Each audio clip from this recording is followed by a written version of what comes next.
Hello and welcome to Resident Advisors Exchange. This is our series of conversations with the artists, labels and promoters who are shaping the electronic music landscape. My name's Ryan Keeling and I'm the editor at Resident Advisor. So here we are, 300 exchanges. You may remember we marked our 100th exchange with Ricardo Villalobos. We celebrated 200 with Sven Väth, and now for our 300th outing, we've got a bona fide house music legend in Larry Heard. We're incredibly lucky to get FaceTime with Heard. He doesn't tend to give many interviews, and he basically stopped touring back in 2012. So we had our LA-based staff writer Matt McDermott fly out to Tennessee to meet Heard on home turf. Settle in for the next 65 minutes as we get to know the man behind some of house music's most iconic moments. As always, you can find our full archive of exchanges on residentadvisor.net and follow us on SoundCloud at RA-exchange. Our 300th exchange with Larry Heard is up next.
Today we're honored to speak with house legend Larry Heard at his home in Memphis, Tennessee. This is our 300th RA Exchange. It's an honor to have you on the podcast, Larry. It's an honor to be here. Appreciate you asking me. So this was an exciting year for you. There are a couple things going on. First of all, you have the Mr. Fingers 12-inch, which came out. In addition to that, the first track that you ever made, Mystery of Love, appears on the closing track of Kanye West's new record, The Life of Pablo. And perhaps most excitingly to people in our world, you'll also be performing live again for the first time in many years. So it's this burst of activity. How do you feel? Well, my normal feeling is all the work is kind of what kind of flashes through your mind first. But as you kind of slowly chip away at it, you start to feel a little more confident as you kind of piece things together. Yeah. So why the decision to bring back Mr. Fingers this year? It was one of those things that just kind of flowed naturally where I kind of had slowed down to a halt with recordings period during the period where I was back and forth doing a lot of traveling, DJing and things like that. So you don't have the same energy when you return home to just jump and right back into working without any kind of a break or breather. So everything just got down to basically zero and us doing reissues more than anything. And then once I kind of start to have a little energy and recharge a little from all the, 25 years at that point that I've been kind of going back and forth, kind of jet setting. And of course, I always wanted to do more releases, but the time to kind of get them all taken care of was really not there. And then finally got around to reviewing through my archives and new things and kind of assembling tracks that felt like they could work for a Mr. Fingers release, and just went forward from there. We're speaking the day after legendary musician Prince died, and he apparently has a vault in Paisley Park with basically everything he's recorded, and fragments of things that Yeah. may make it out there over the years. And Yeah. I understand you have something like that too. Oh, yeah, I think everybody kind of does that because you kind of do a lot of trial and error before you actually get around to something that you want the outside world to hear.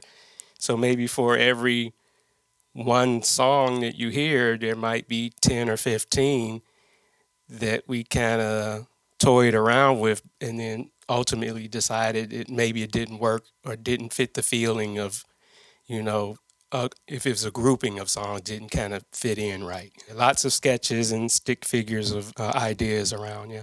So, from the very beginning with your first release, Mystery of Love, it's been well documented. You began as a drummer and playing in bands and interested in prog rock and reggae, soul music, and picked up a drum machine as well as a synthesizer, and pretty much right off the bat made Mystery of Love.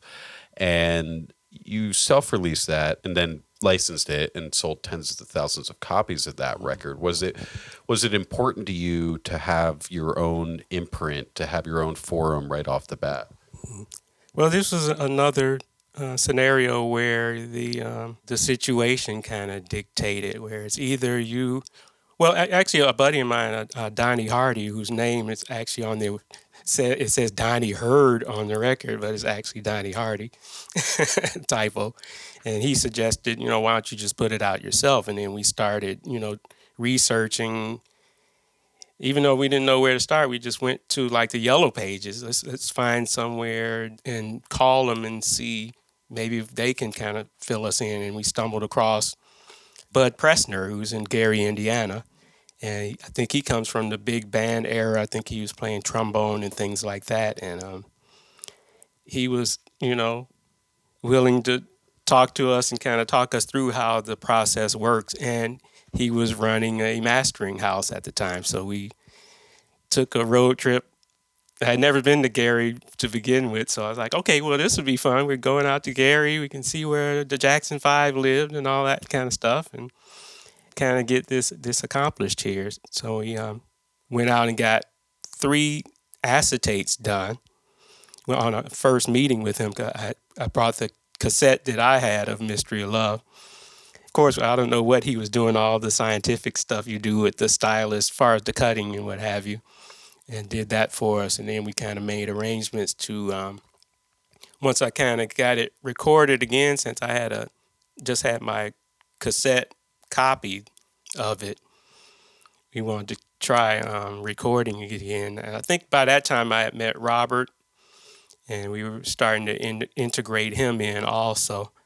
And we just kind of did the little bit of research, via Bud Pressner, and then kind of started pressing. And I was driving around the stores, like the stories you hear about MC Hammer and Luke, and you had the records in the trunk of your car, and you go to the stores and hope they buy some from you. And I was lucky that, the stores were buying them. And then the next phase was moving on to the DJ International, where Robert and Harry Dennis had come across those guys.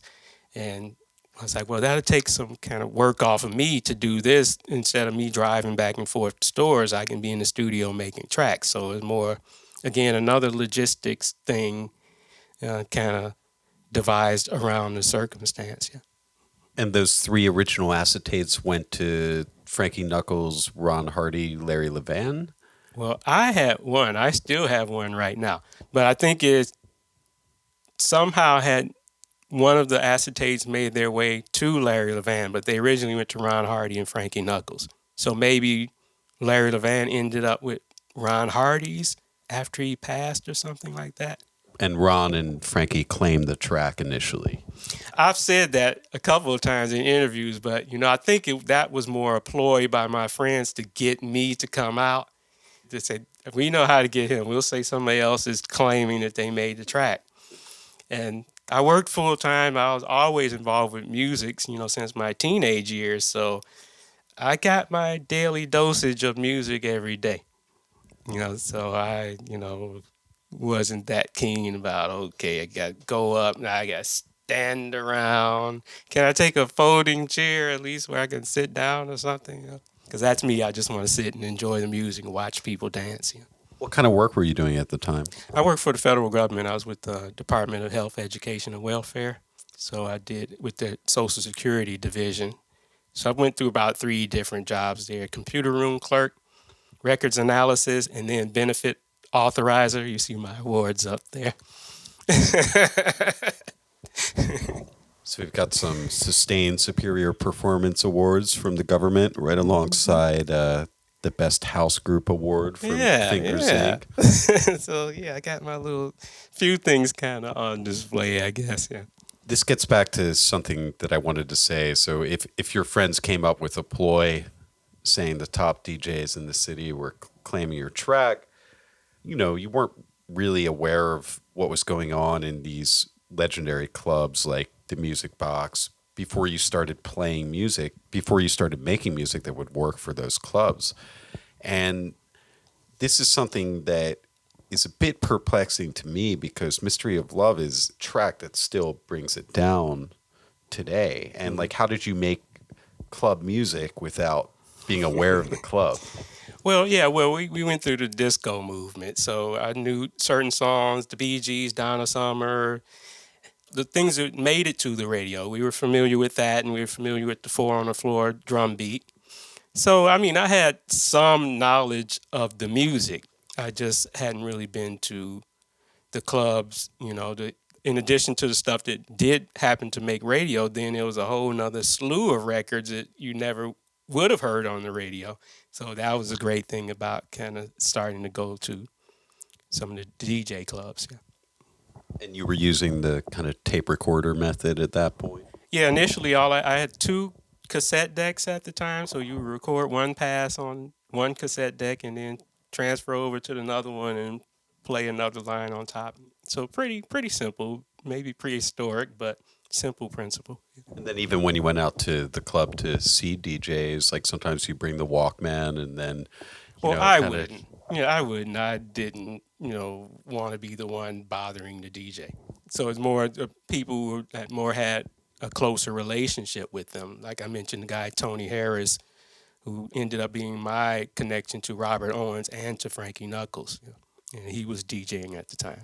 So this year also saw the classic Fingers Inc. collection, Another Side, get reissued on triple vinyl, on Alleviated, and still holds up, obviously. But one thing that I wanted to ask was, what was the sort of working relationship between you and Robert and Ron, and how did that work? How did that come about, and what was it like in the studio making those tracks? Well, pretty much I would come up with music grooves and then kind of let them hear them.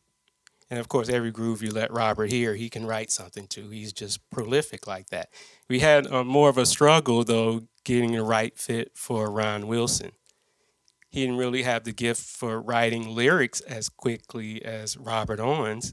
So, like for So Glad, I wrote the words. He sang with Robert on Bye Bye. Robert wrote those words. So I don't think he wrote any lyrics.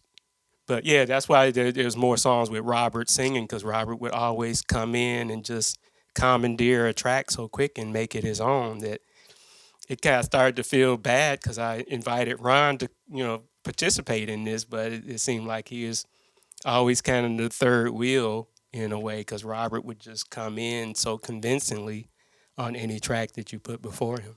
That relationship has always sort of felt natural as a working relationship and a live collaboration. Mm-hmm. Yeah, because it's not like we were holding a whip on each other or anything like that. It's just more like, here's the track. You got any ideas? And Robert, at that time, he had like this shopping bag of napkins and pieces of paper, and you just pour something out and start reading something he wrote down on his break on his job, and somehow you just always get something that just felt right. And he was able to sort of express this yearning feeling very easily. Yeah, I think Robert and I had this kind of thing in common where he was singing. I think maybe he had been involved in choirs and things like that, and he was singing, but he wasn't having an opportunity to be heard. And like myself, where I was in bands, I was playing drums, but I had music ideas, and I wasn't getting a chance to kind of explore those. So we were kind of each had this kind of a yearning in a way where I want to, explore music ideas. Okay, I played drums for years. That's fine. It's cool. Nothing against it, but I still want to branch out, expand myself. I think the same thing was going on with him where he was singing. And of course, he doesn't have like the most conventional style ever. So there were people who were literally telling me he couldn't sing. And I was like, when I heard him, I was like, I don't know why they would say that because what I hear sounds pretty good to me. And he always made me think of a cross between Joe Tex and Leroy Hudson in a way, as far as his approach. Was it a pretty exciting feeling in Chicago at the time? Just so many people putting out records, labels like DJ International and Tracks having an immediate global impact, and a lot of producers and DJs just pushing things. Yeah, and even kind of before too much started happening with Tracks and DJ International, there was other little tiny labels like Jesse and Persona, where Jamie Principle come out. Those are some of the first actual hard copy records. There was a real community. There's a sense of community attached to that because I went to high school with Jamie Principle. We went to the same high school. I can't say I really know him. Maybe I would see him. But it's different. Like I love the Ohio players and hear the music and play along with it and what have you. But it's really different when the record comes out and it's someone you actually have been in their presence now, and it's someone that's nearby. So again, this sense of community played a big part in it. Where it's like when you went to the clubs and some of these obscure tracks you would hear, it's like, I wonder who that is, and are they in the room, and that kind of thing. It kind of had that thing because you felt kind of closer to it. So that's, I think, what made everyone excited. Where I was one of them waiting for it On and On to come out and waiting on my angel. I was waiting. Yeah. Your stuff is maybe more melodic. I mean, you get into the jack tracks as well, obviously, but it seems like a lot of times you'd have these like heavy beat tracks, whereas did it feel like what you were doing was different even at the time? Yeah, in a way. I definitely was the oddball on the block, but I wasn't unfamiliar with being the misunderstood one, like I was mentioning in the car, just even the music I kind of was starting to buy as a young kid. I'm coming home with Seals and Croft 45s, and my brother was coming home with Isley Brothers, which is kind of maybe what you expect to happen. But then I start coming home with, Rush records and Who records and Yes and Frank Zappa. And I'm sure everyone in the household was like, what in the world is going on here? So, You said your family was also a bit surprised when they heard your initial club tracks as well. yeah, even though you're kind of right around people, they're kind of clueless to what you're doing. It's happening right in front of them. But I guess, from a person just listening, I don't know whether something's being recorded or this is just practice or what have you. But just happened on a couple occasions. Because I started off really back in the day. Remember the little piano key cassette recorders? I had one of those. I was the little kid in the neighborhood, and a band would be practicing. I'd get there in my little position and record their practice session and go home and listen to it. So that was maybe, even without thinking about it, that was the beginning of me doing engineering stuff, and I didn't think about it. But now you think about it, as it gets to be a bigger and bigger part of what's going on, you can't help but face the reality of that a lot of time and energy is going into engineering, and engineering by feel. Since I, have no real technical knowledge or training, just kind of do it by feel. I just have to say, it's kind of mind blowing how casual your description of the process is, because these are some of the most serious club tracks ever made.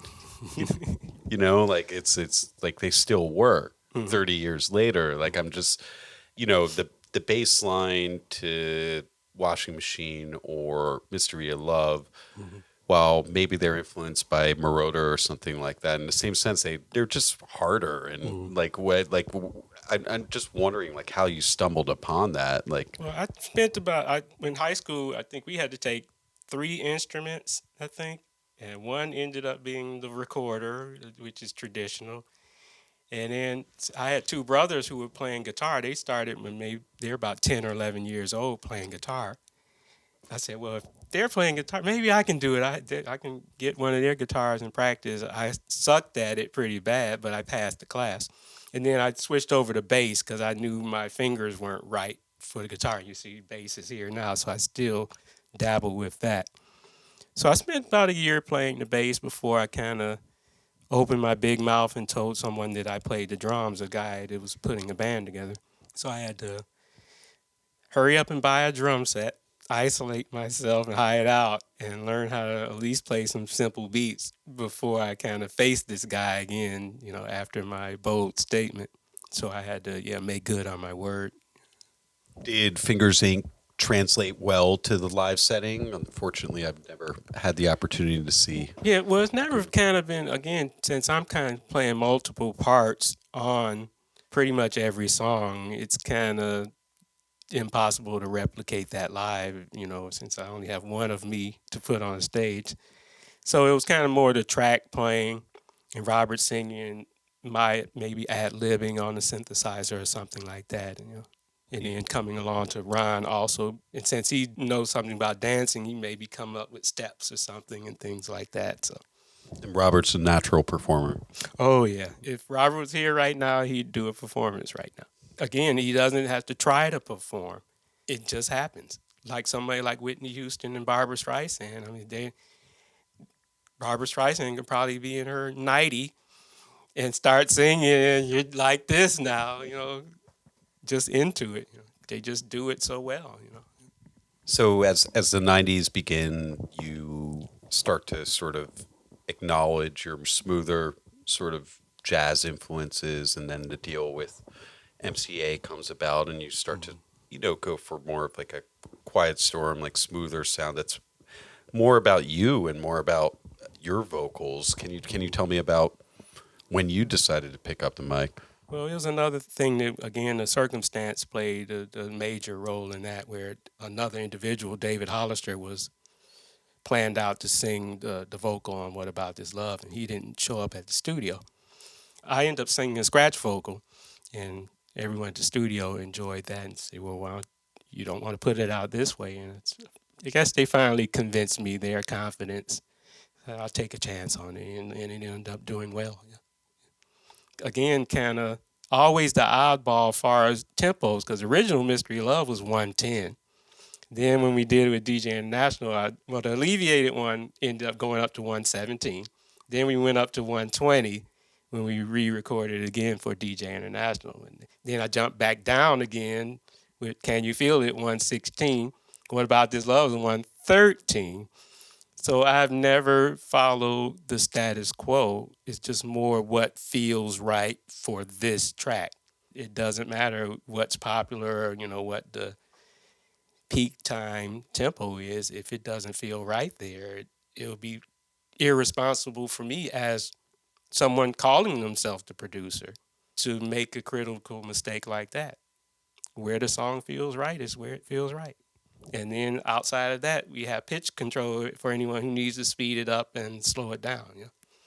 Wish more producers would take risks like that rather than 120 right down the line. I guess it was served to, kind of, you have more surprises that way. You have more challenge, which maybe some people don't want more of a challenge. You just want it to be easy.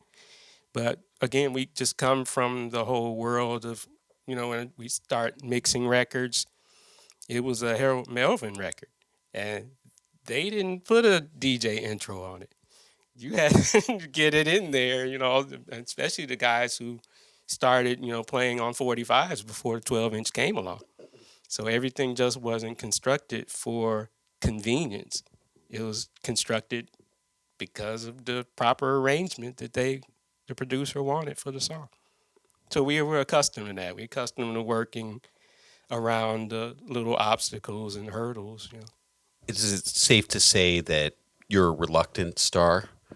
I don't know if I'm a star at all, because a couple buddies, me and Mr. White, were joking with the whole Godfather house, king of house. I think Farley is now, and I told him I was the groundhog of house because I'm the one that you kind of see once every blue moon, and you may hear music all the time, but far as seeing me, it's like every once in a while you may show up. And even at parties, I was not the person who opened the party and closed it. I'm just the cameo appearance guy that showed up for an hour and went back home.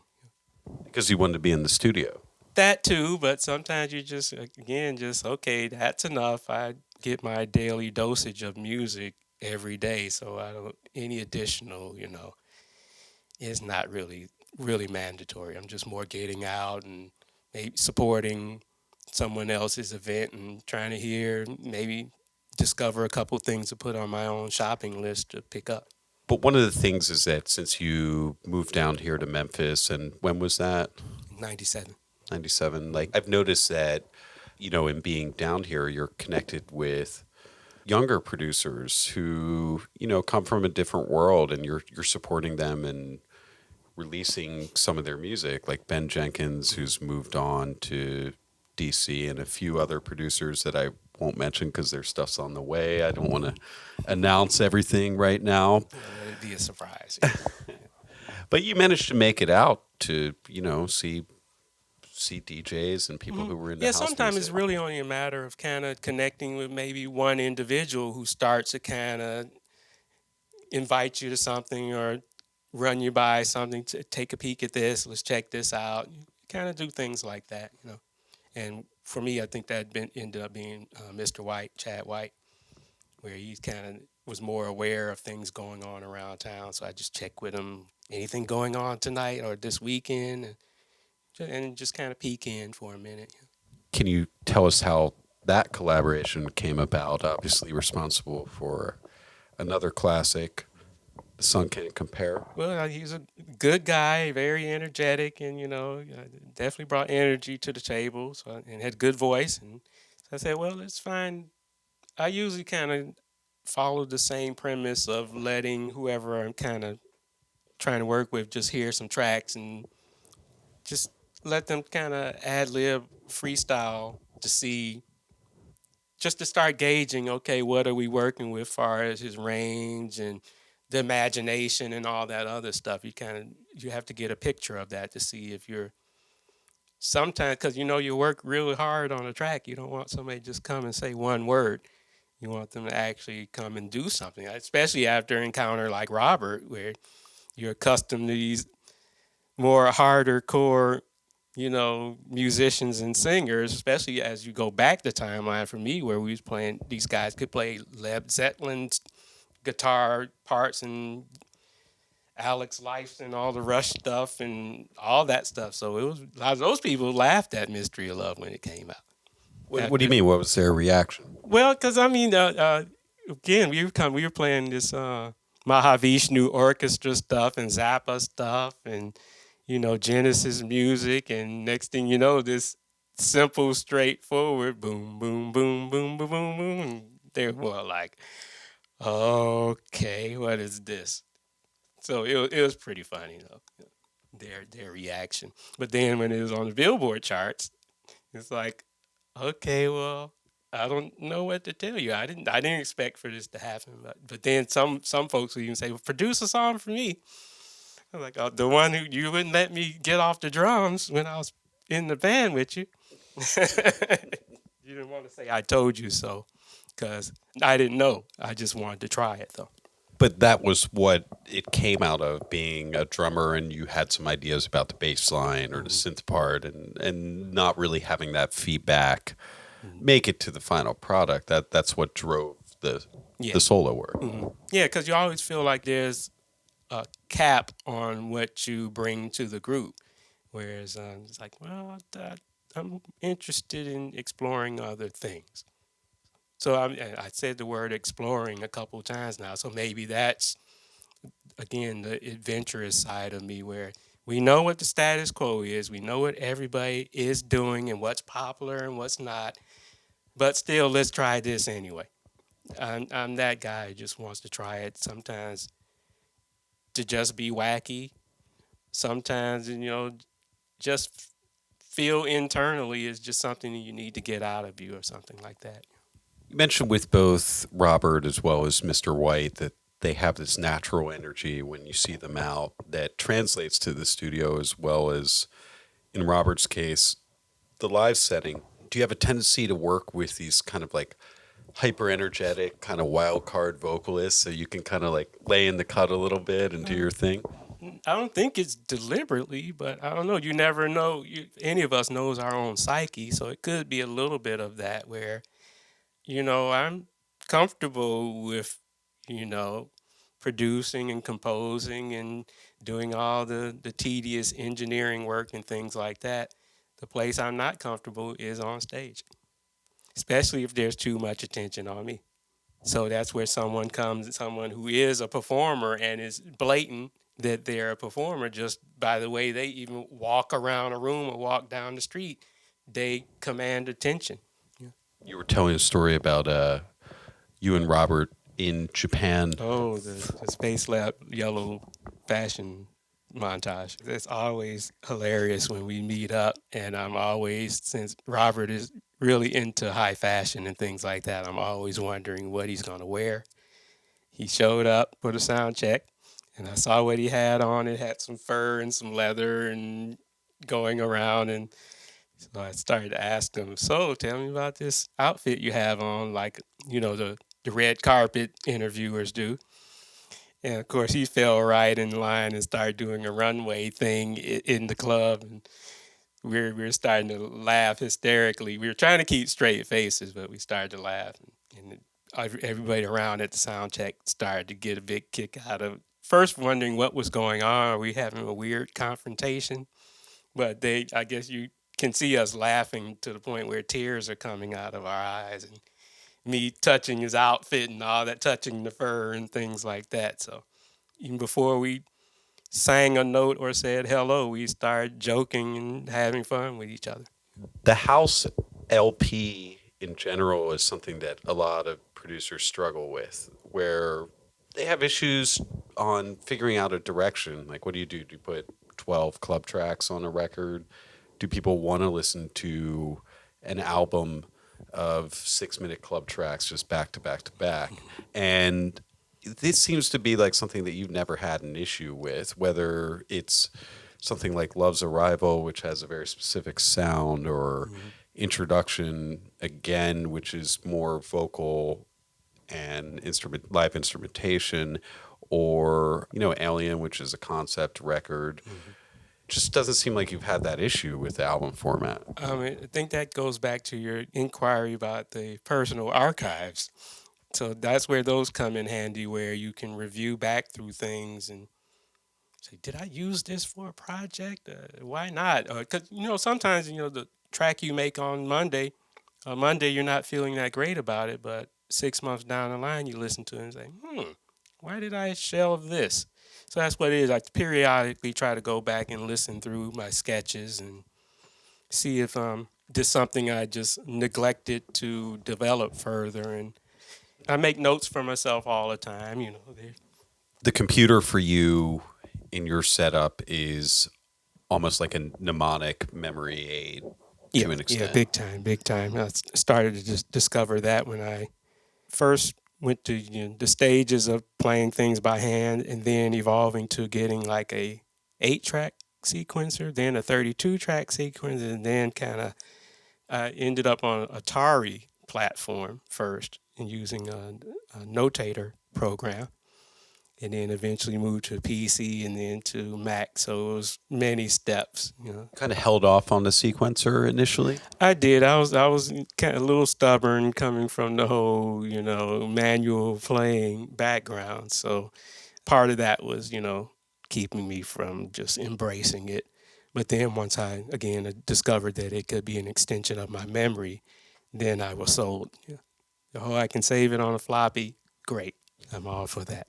A lot of the hits, for instance, Can You Feel It was written in your loft in Chicago on a snowy night. And then Mystery of Love, written the day after you get a synthesizer and a drum machine.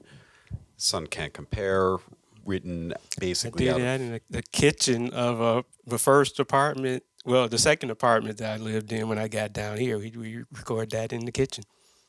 And it was basically out of like an improvisation session, like you had Yeah, to, we were yeah. more getting together just to kind of again get a feel for each other. You know, I'm letting you hear my music concepts. Let's hear what your voice sounds like on top of it. So more feeling each other out. But it is one that just came out. It's like, well, this is too good. We need to record this. And then have a lot of your most enduring songs, your most enduring tracks been written very quickly like that.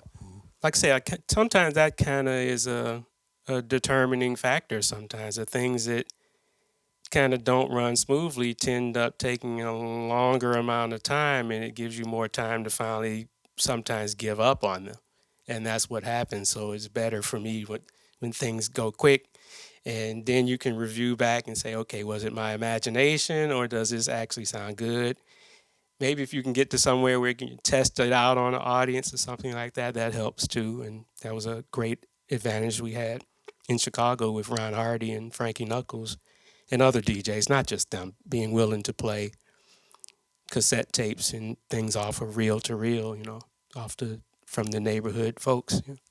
Give me an example of a time you brought a tape to the club and you were like, okay. Well, I didn't bring one, but I was at the club when he happened to play Mystery of Love. Well, I think it was still in the process of the copies being manufactured, but I got a chance to see the crowd really go nuts. And I was like, okay, wow, they really like this. So that was, confidence booster, of course. Because I'm sure it would have been the exact opposite if everybody just walked out of the club when it came on. It's like, oh, wow, let me just stay on my job then. And speaking of Mystery of Love, since we're back on that, 2016 has maybe seen more people hear the track than ever before with its inclusion on Kanye's record, where it's sort of made into a mashup beat with elements of Deep Inside by Hard Drive. How did that come about, and how did that cross your I think radar? that's probably more Kanye would be the one to tell you how it came about. But we obviously know that hip hop world integrates a lot of sampling into the work. So yeah, he just ended up sampling one of my songs. But I thought it was quite interesting that it was 30 years in, for me, for him to come around and for the first release for myself on the 30th anniversary of its release, for him to sample it and kind of revive it in a way, and or adapt it for a new audience maybe. Yeah, so it was great. I'm definitely excited about it. Yeah. He originally played the track in a fashion show Yeah, I then? think at that point it was the instrumental. So what I ended up being able to track down right away on YouTube was the instrumental track, and I was like, well, I want to hear the rap.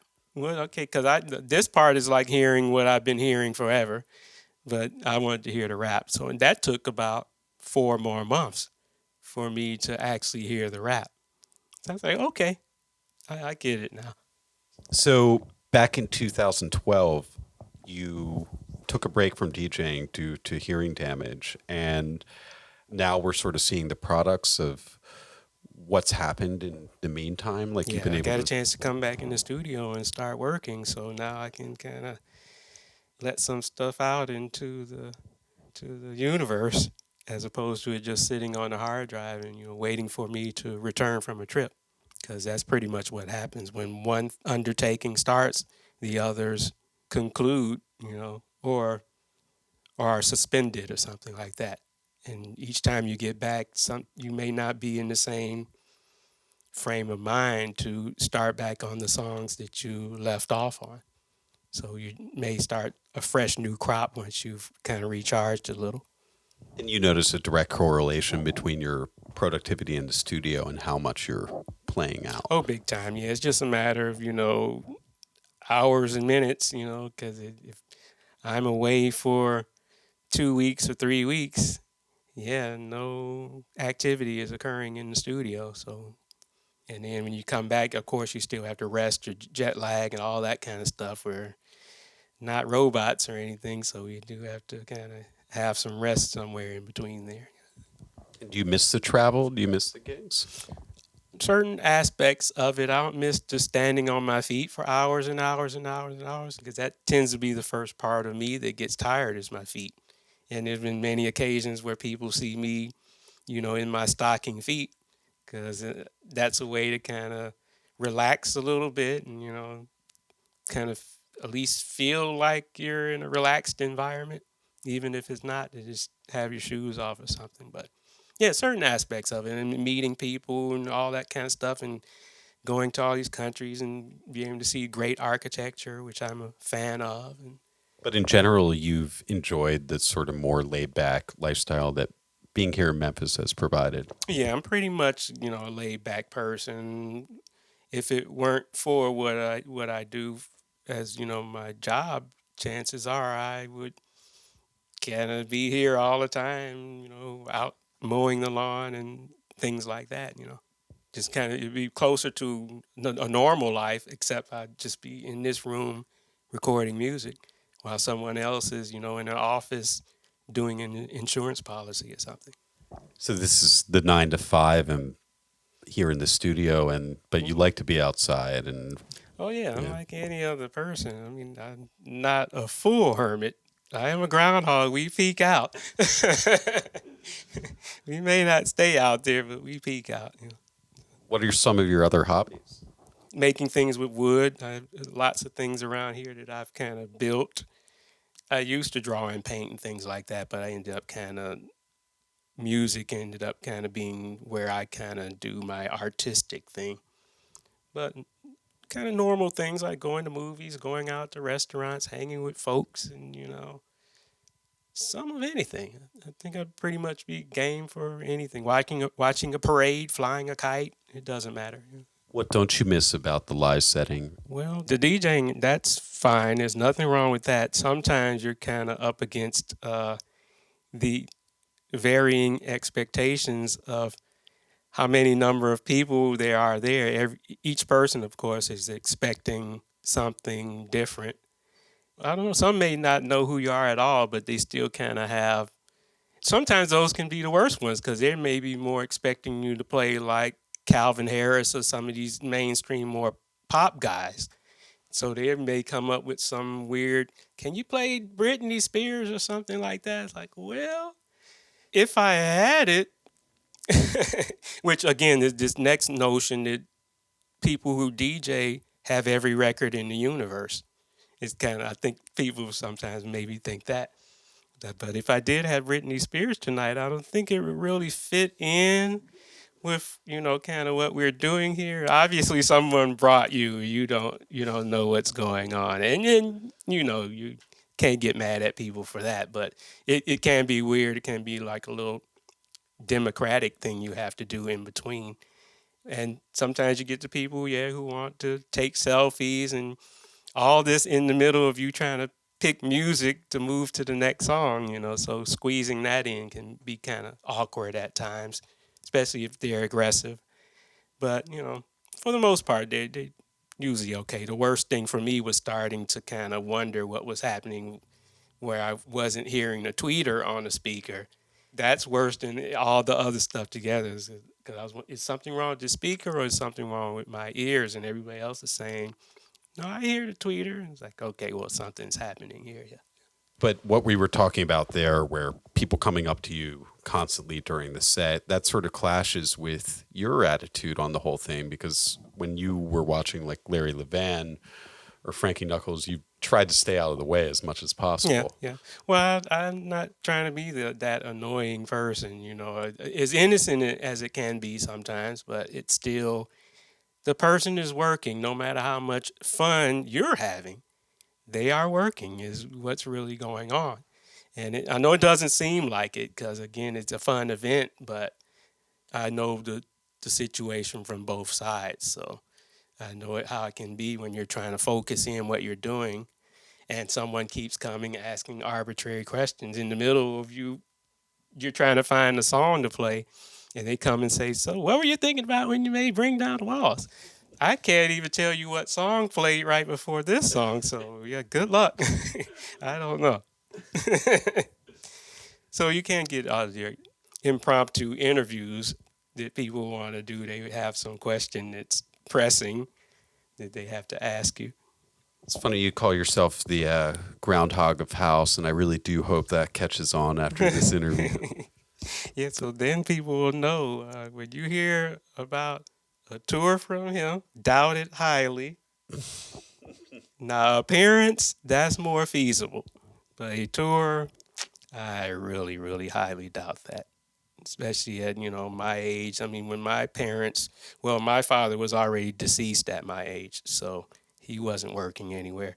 And I don't think I would have asked him, just like the thing that was going on with Michael Jackson, I wouldn't ask my parent to moonwalk at over 50 years old. I wouldn't just do that. It's just can be dangerous, I guess. Yeah. You're very conscious of your health at this point as well. Like, and if somebody needs you to fly out to Berlin to play Can You Feel It, that's not your number one priority necessarily. Well, I guess anybody can play the record for them. So why it would specifically have to be me would be my question. And then the next thing since I'm being a realist, I was like, okay, so you want me to come play Can You Feel It somewhere? So give me some kind of justification now why I should because me just hanging out.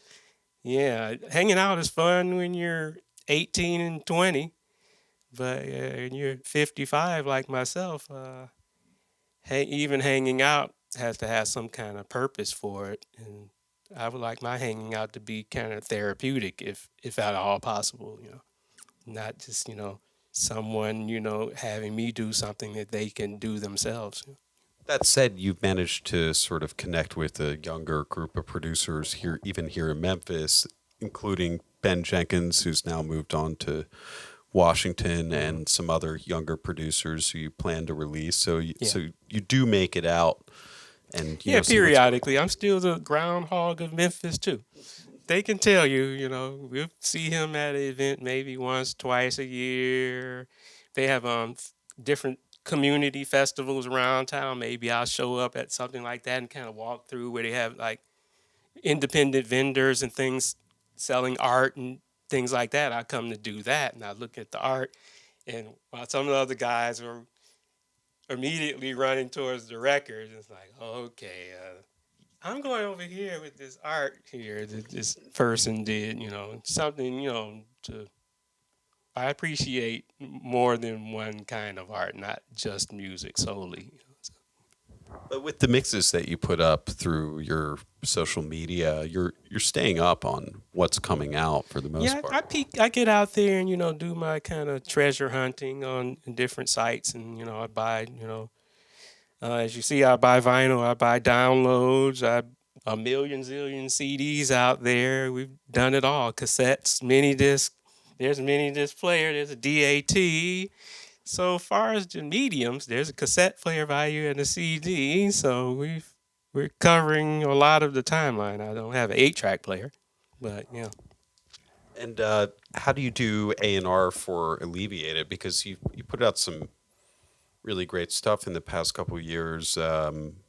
What's your sort of A&R policy for the label? I kind of A&R the same way I buy records for my personal collection. Would I buy this?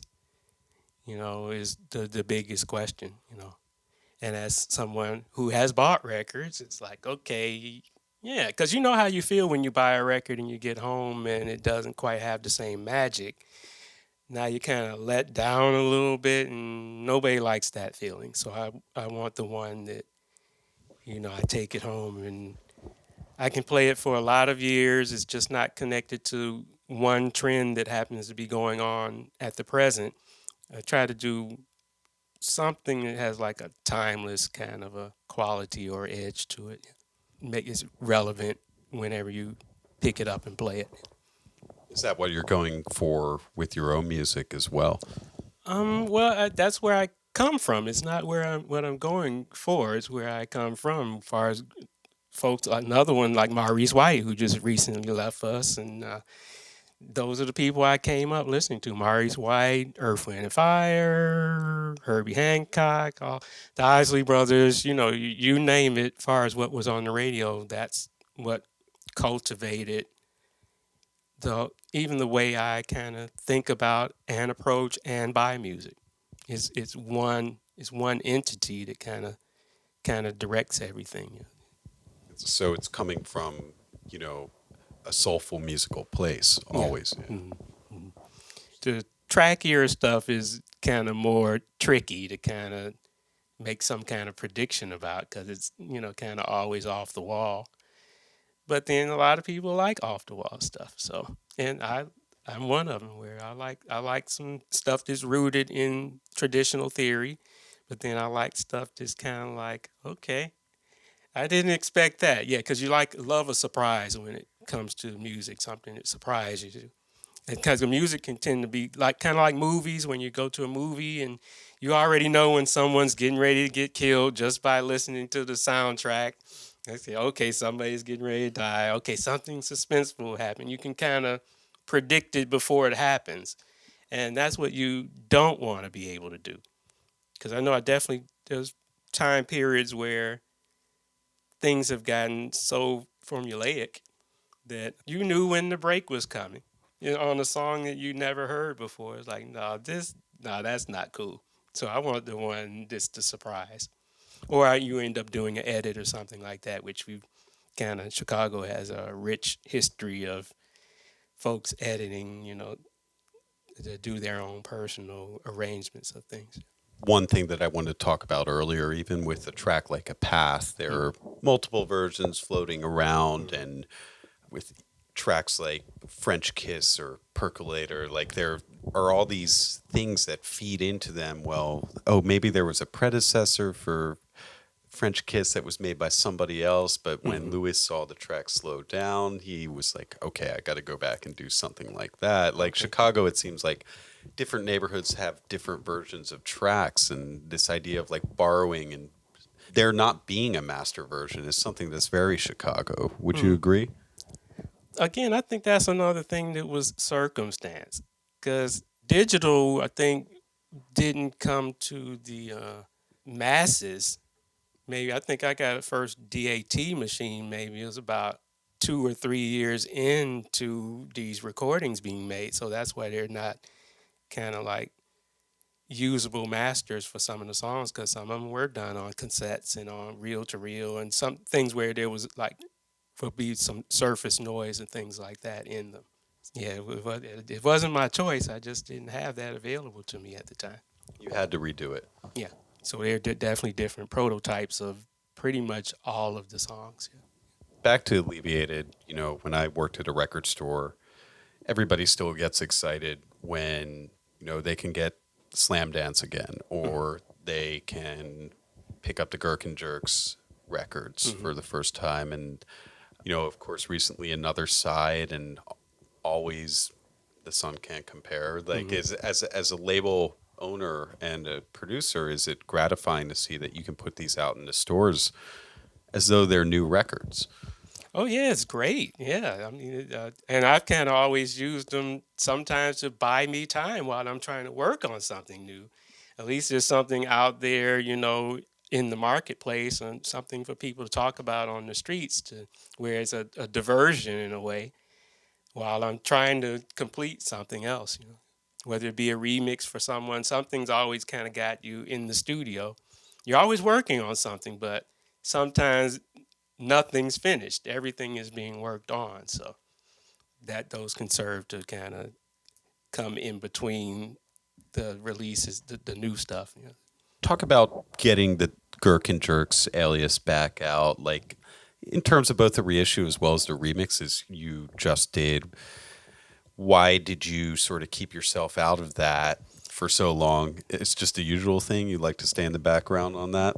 No, not really. It's just another one where it just, you have your hands in a million different things, and some of them you just kind of inadvertently kind of leave behind because maybe get more involved with another one, or there's more kind of business around something. Because I think for the Gherkin Jerks, I mean, we 2 EPs, and then right while the second Gherkin Jerks EP was coming out, the Mr. Fingers, What About This Love was coming out right behind that.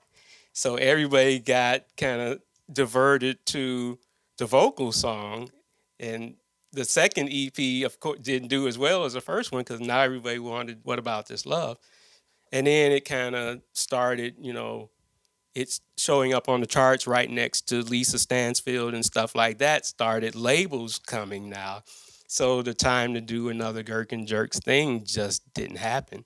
And once the Mr. Fingers thing, you had to pour yourself into that, and you just don't make your way back around to it for a long time until someone brings it up. And then you realize that, yeah, I did, let that sit for a long time. So that's what happens. It's not like you're, again, deliberately neglecting or anything like that. It just, just you get involved in working on something else. And then what about the new remixes? How did they come about? The remixes are always a label or a producer or someone's manager approach you, with the proposition, and you just check out the tracks and see if they kind of give you any ideas. Hopefully they do, but sometimes you get something where you just draw a blank and you're like, you have to tell them, I don't have an idea. And sometimes you get the track where you love what they have originally. You're wondering, like, okay, maybe they just want to spend some money on a remix because I would play this version that they already have. But do you tell the person that, or do you just let them spend their money? It's always kind of like, what should I do kind of a thing there. In terms of the business end of things, you've had dalliances with major labels, obviously, and Mystery of Love is on a huge record this year. You've dealt with various hip hop artists like Common, and Sade approached you at some point, hoping to work on a record as well. What are some? I can't exactly remember who it was because I don't know if it was Sade or someone connected to their coordinating group or what have you.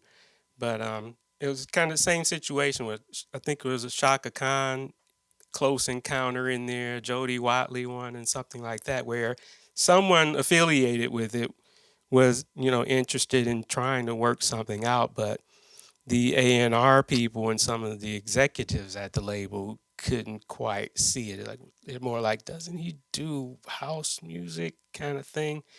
But the house music, all you just shut the drums off and you could put a whole nother pattern to the same song. But again, these are knowledgeable folks. Why you don't know that, I'm not sure though. But yeah, you can just put another beat on it. Yeah, but they didn't really see it though, as far as our flavors, and maybe they were scared of that audience too, because there's always a lot of negative stuff that's injected in, in connection with all of the club culture in a way. Where even since the days of disco, the drugs and sexual illicitness and all this other stuff, they always manage to bring that up. Like rock and roll doesn't have it and hip hop doesn't have it. What are some of your dream collaborations? I think I mentioned Phyllis Hyman would have been a great one if I had, been kind of anywhere near her to get her to say one word or sing one note. That would have been great. I started during the whole 90s period when the music was coming out with this kind of more of a smooth jazz kind of an overtone. I started thinking about folks like Anita Baker and Howard Hewitt and some of the crooners of the day kind of singing on top of it. And then some of the stuff I have, just I thought about Brandy with some of the tracks I have. And of course, I have a lot of hip hop tracks. And it's like, you don't want to waste the music or have it never see the light of day, but who to pair it with is always a question. So that you kind of have in your mind as far as who you kind of think would be a great person for it, but whether they feel the same way, you just don't know. What's next for Mr. Fingers or Larry Heard? Or Well, I guess the whole ball of wax, we're always trying to work on some kind of musical concepts. I got to develop this performance for Dimensions Festival, so that's kind of a big chunk of time that has to be allocated to getting that together. Just continue forward with the music and kind of hopefully keep the label consistent far as releases and not let that kind of come to a halt again. And hopefully you'll be able to just kind of share my music and other people's music via the label and via DJ mixes and all those kind of things. What advice do you have for young producers? I don't know. I can't really even say anything. And I think, like I mentioned earlier when we were talking, I don't want to be the do what I say person. I don't want to be that guy. Thing about creativity is got to be a certain amount of freedom, because otherwise the person is just doing what you say. They're not doing what they want to do, what they want to express, you know. So I guess just have a little kind of foundation, you know, and some kind of theory as far as putting notes together and things like that. And that's all I can pretty much say. Be ready to work hard, I guess, you know, because it probably won't be as easy as it kind of seems from the other side of the, you know, the camera lens when you start doing it, you know. And then with there being so many artists now, because I mean, I'm sure we don't have any, you know, information as far as the number of releases that are coming out every day. Do you don't know anything about that? It's too much to Yeah, it's listen got to. to be more than in 1985 when Mystery of Love first came out. There are all these formats now. You know, the idea of a release has changed so much, where it's something that you upload to your SoundCloud can, you know, get 1 million listens, and how is that different from any other kind of a release? Yeah. So in the end, with the sheer number of things coming out, who on the planet has the time to listen to every release that's coming out? I don't think anyone. I don't know if it's humanly possible to do that. So that's the thing, is just so now it's a ocean of things that your release is competing against, and trying to be noticed out of all those things can't be easy. I think one of the things that you had said earlier, though, is that I'm not going to be one of these people telling you to follow rules, because the point of knowing these rules is to break them almost sometimes. Or to intermingle your personality in between the rules. Yeah, yeah. So that's what it is. I don't want, again, you have too many people with these kind of staunch positions, you know, like folks who, you know, are 100% vinyl and nothing else even matters and stuff. Well, people having choice matters too, though. The medium you pick, you're free to pick it. I used digital and vinyl and tapes and CDs. So I kind of choose four out of, well, five, six out of the medium, seven, eight, seven. The lucky seven. Yeah. You excited about the new crop of producers that are sort of following in your footsteps in a way, who still love that Juno 2 sound you got? Well, again, with the sheer number, do you actually get to hear all of the new producers? I don't think I am, because a big chunk of my time is allocated to this room. So, yeah, I'm in here kind of cranking out stuff for whoever it may be, for a remix or for my own things or what have you. So it's a limited window of time to kind of go out and explore all the other stuff that's out there. It's just a lot of stuff to kind of whittle through. But you're able to find young producers decades your junior that you're excited about. Oh yeah, yeah. And whether, you know, here in town or some things I find on Juno or Beatport or whatever sites you go to, and you know, put in I got a full cart on Beatport. I need to grab some of the stuff, and sure I have one on Track Source and all kind of other sites too. You know, so that's kind of all sitting waiting, you know, while you're doing this stuff. So I'm not the person who will be playing the song the same day it comes out, because chances are I don't discover it then. I end up discovering it 2 years later or 3 years later sometimes 10 or 20 years late. But it doesn't quite matter if it's timeless music anyway. Yeah, yeah. Thanks for the timeless music that you've given us, Larry. Really appreciate, Thanks for listening. Yeah. Thanks so much, Larry. Thank you.